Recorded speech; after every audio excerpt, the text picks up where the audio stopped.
अस्सलाम वालेकुम, क्या हाल है? सब ठीक हैं? उम्मीद है अल्लाह पाक से सब ठीक होंगे। अल्हम्दुलिल्लाह मैं भी बिल्कुल ठीक हूँ। आज मैं बना रही हूँ कलेजी पॉट।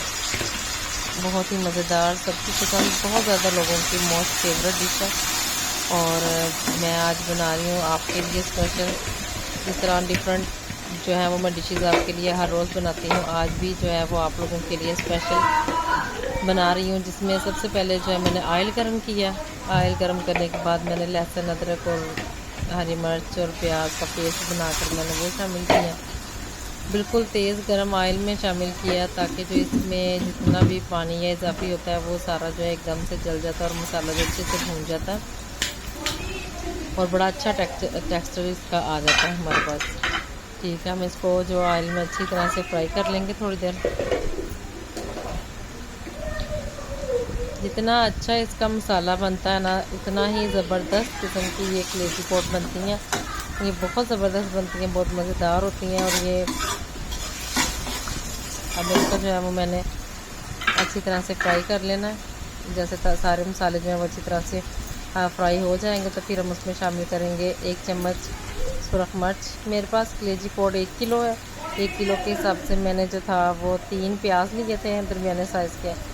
ठीक है, और 1 चम्मच अदरक लहसुन का पेस्ट और 4-5 हरी मिर्च थी।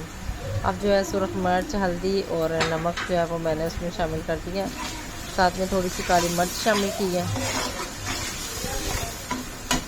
अब इसको अच्छी तरह से मिक्स करें ताकि साथ साथ जो है वो नीचे ना लग जाए, ताकि मसाला ख़राब ना हो।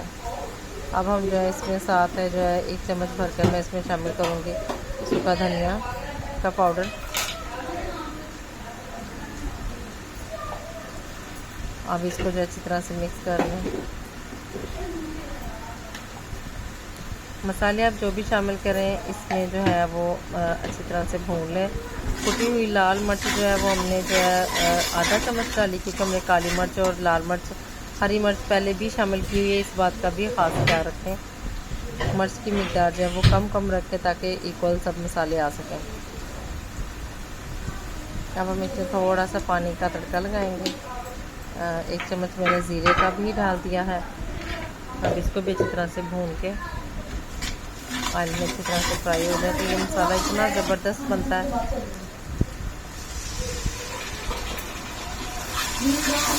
थोड़ा सा पानी डाल के इसको अच्छी तरह से भून लेंगे ताकि मिर्च जो है अच्छी तरह से पक जाए। अब इसको जो है अच्छी तरह से हम बना लेंगे, भून लेंगे अच्छी तरह, ताकि पानी जो हमने इसमें शामिल किया है वो मसाले को अच्छी तरह से पका दें। और अब पकाने के बाद जो है ना फिर हम इसमें बकाया चीज़ें शामिल करेंगे। इस तरीके से, जिस तरह से मैंने आपको बताया, इस तरीके से आप मसाला बनाएंगे पोर्क कलेजी का, तो यकीन जानें कि उससे ज़्यादा जो है ना वो मसाला जो है वो इतना मज़ेदार इसकी ग्रेवी बन जाएगी कि यकीन जानें आप जब ये ख़ुद इस तरीके से बनाएंगे तो मुझे कमेंट बॉक्स में ज़रूर बताइएगा कि आपका खाना कैसा बना था। इस तरीके से बनाएंगे तो बहुत मज़ेदार बनेगा।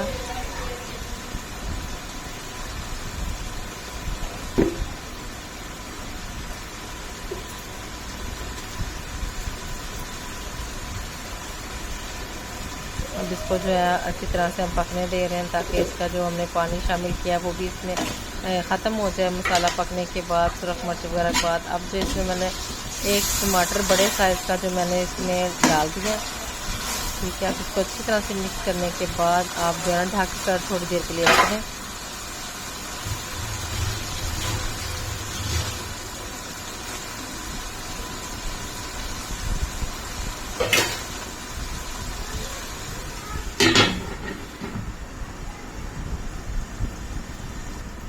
अब जो है तकरीबन हम 2 से 3 मिनट के लिए ढक्कन कवर करके इसको पकाया ताकि जो है ना इसका जो टमाटर है वो अच्छी तरह से उसका पेस्ट बन जाए।